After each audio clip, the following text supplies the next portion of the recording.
Sure, here's a gripping introduction that sets the tone for your story while keeping it suspenseful and engaging.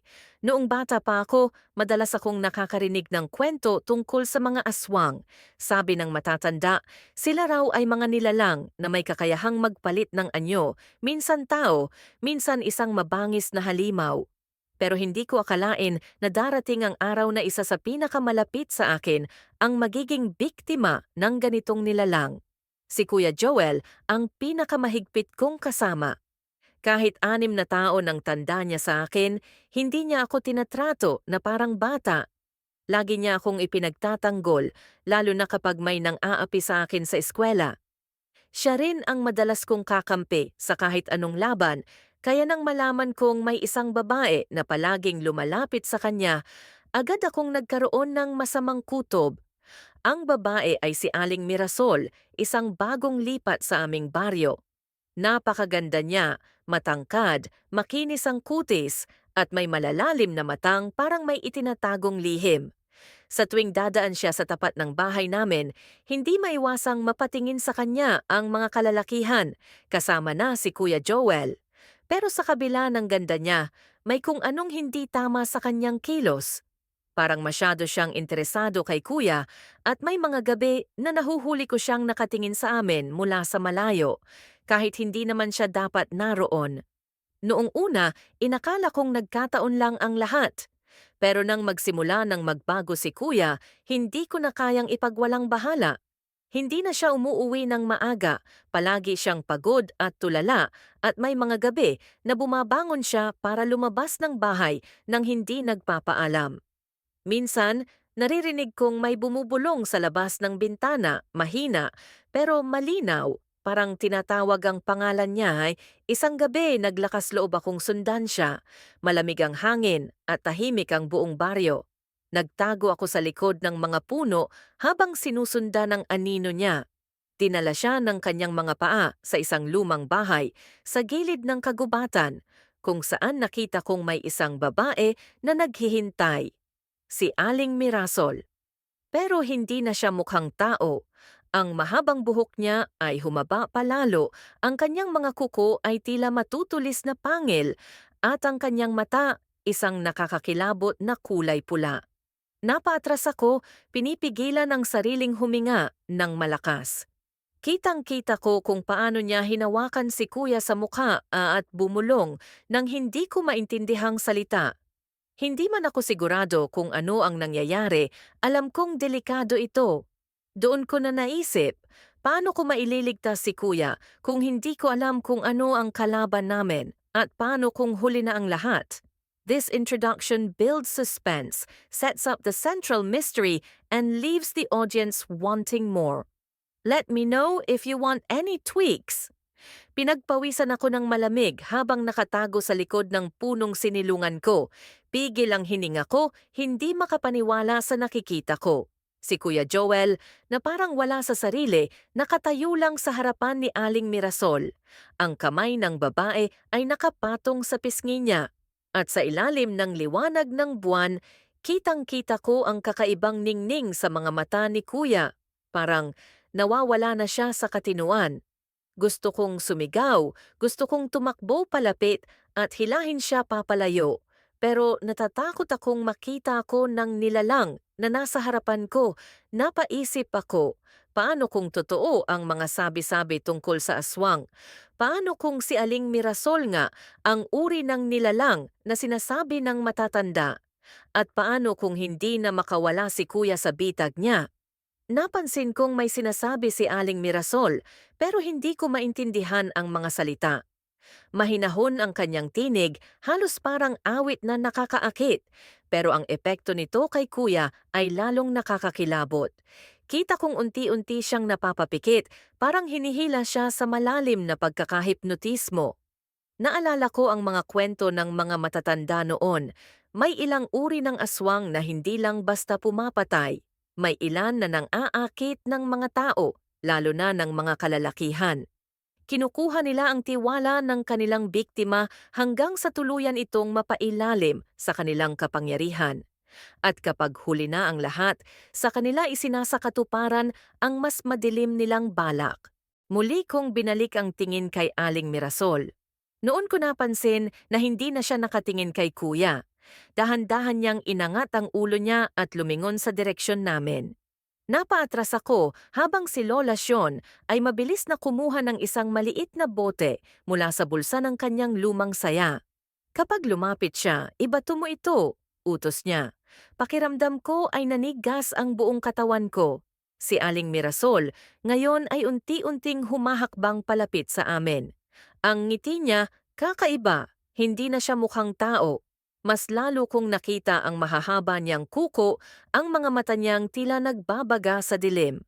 Sumama ka na sa akin, bulong niya kay kuya, pero ang tingin niya ay nakatutok sa akin.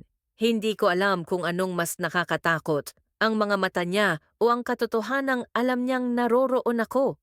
Nanlalamig ang buong katawan ko habang unti-unting lumalapit si Aling Mirasol. Hindi siya nagmamadali. Parang alam niyang wala akong kawala. Ang mata niya hindi na naalis sa akin, habang si kuya naman ay parang wala pa ring malay sa nangyayari. Hindi siya gumagalaw, hindi lumalaban. Lalo akong kinabahan nang marinig ko ang mahina at paus na tinig ni Lola Sion. Huwag kang magpapaakit, huwag mong titingnan ang mata niya, babala niya. Pero paano ko iiwasan ang titig ng isang bagay na unti-unting lumalapit sa akin? Mahigpit kong hinawakan ang maliit na bote na ibinigay niya. Hindi ko alam kung ano ang laman noon, pero iyon lang ang tangi kong sandata. Nakita kong mas lumalim ang ngiti ni Aling Mirasol nang mapansin niyang may hawak ako. Wala kang magagawa, bata, bulong niya, malamig at parang dumidiretso sa isip ko. Nagpumiglas si kuya. Isang iglap lang, parang bumalik ang ulirat niya. Napatingin siya kay Aling Mirasol, tapos sa akin. Bunso, anong ginagawa mo dito? Nanginginig ang boses niya, pero halata sa mukha niya na hindi niya maintindihan kung paano siya napunta roon. Pero bago ko pa masagot, isang malakas na hangin ang biglang umihip. Napatras ako habang si Aling Mirasol ay hindi nangumiti. Nagdilim ang mukha niya, parang isang anino na bumalot sa kanya. Naramdaman kong may kung anong puwersang bumalot sa paligid, malamig, mabigat, nakakatakot. Tumakbo ka, bulong ulit ni Lola Sion. Pero hindi ako makagalaw, hindi ako pwedeng tumakbo. Kailangang mailigtas ko si kuya. Kaya bago pa makagalaw si Aling Mirasol, hinigpitan ko ang hawak sa bote at saka ko ito ibinato diretso sa kanya. Pagkabitaw ko sa bote, parang bumagal ang lahat. Napanood ko itong lumipad sa hangin, umiikot habang papalapit kay Aling Mirasol. Sa isang iglap, sumabog ito sa dibdib niya at agad siyang napaatras. Isang matinis na hiyaw ang lumabas sa bibig niya. Hindi tunog ng isang tao, kundi parang halimaw na nasaktan. Bumagsak si kuya sa lupa, parang nawalan ng lakas. Mabilis akong lumapit sa kanya, niyugyug ang balikat niya. Kuya, gising! Nanginginig ang kamay ko, pero hindi ko siya pwedeng iwanan. Si Lola Sion naman ay mabilis na naglabas ng isa pang bote mula sa kanyang bulsa at inihagis ito sa harapan namin. Pagkaputok nito, lumabas ang isang puting usok na parang naglatag ng harang sa pagitan namin at ni Aling Mirasol. Akala ko'y tapos na, pero nang mawala ang usok, wala na si Aling Mirasol. Hindi siya bumagsak, hindi rin tumakbo palayo, parang bigla lang siyang naglaho.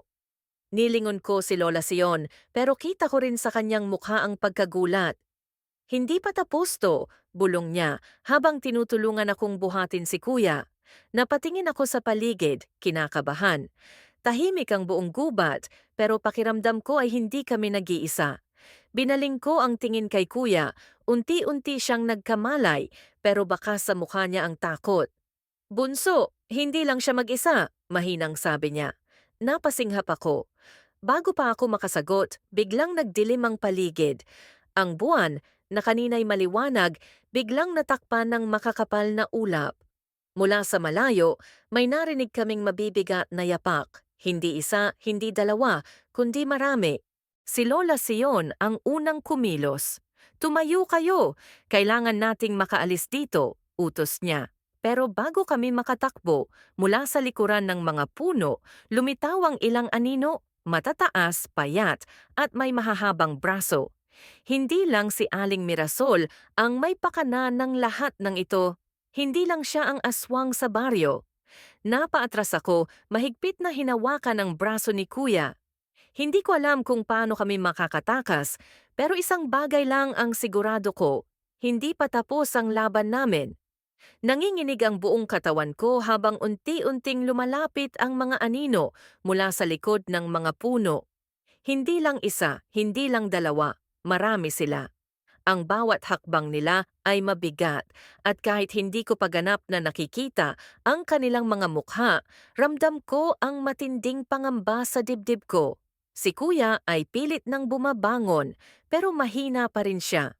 Si Lola Sion naman ay mabilis na bumunot ng kung anong pulbos mula sa kanyang bulsa at hinipan ito sa hangin. Nagkalat ito sa paligid namin at saglit akong nakaramdam ng bahagyang init sa balat ko. Parang may proteksyong bumalot sa amin. Matagal na kitang pinagmamasdan, Sion, isang malamig na tinig ang umalingaw-ngaw sa hangin. Doon mula sa dilim, muling lumitaw si Aling Mirasol. Pero hindi na siya mukhang tao. Ang mukha niya ay mas matalim. Ang mata niya ay nagliliyab sa galit. Akala mo ba matatakasan mo ako? Hindi na tinag si Lola Sion. Hindi ko kailangang tumakas.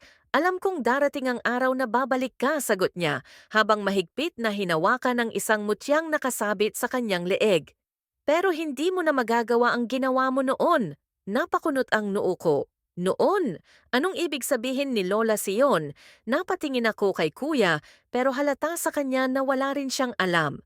Biglang umihip ang malakas na hangin at sa isang iglap, ang mga anino ay biglang sumugod. Napapikit ako, inakala kong tapos na, pero bago pa nila kami maabot, biglang may matinding liwanag na nagmula kay Lola Sion. Isang malakas na sigaw ang narinig ko at nang dumilat ako, nakita kong isa-isang naglaho ang mga anino. Si Aling Mirasol ay napasigaw pero hindi siya umatras. "Hindi mo ako matatalo, Sean," sigaw niya sabay biglang sumugod kay Kuya. Mabilis akong pumagitna, walang iniisip kundi protektahan siya. Akala ko matatamaan ako, pero bago pa ako maabot ni Aling Mirasol, bigla siyang natumba sa lupa. Dahan-dahan siyang lumingon kay Kuya at noon ko lang napansin, may hawak siyang isang patalim, nanginginig ang kamay. "Hindi mo na ako makokontrol," mahina niyang sabi. Si Aling Mirasol ay nakatingin pa rin sa kanya, pero unti-unti na siyang naglalaho. "Akala mo tapos na ito?" Bulong niya, bago siya tuluyang naging abo at inanod ng hangin. Tahimik kaming lahat. Si Kuya ay hinang-hina, pero alam kong bumalik na siya sa sarili niya.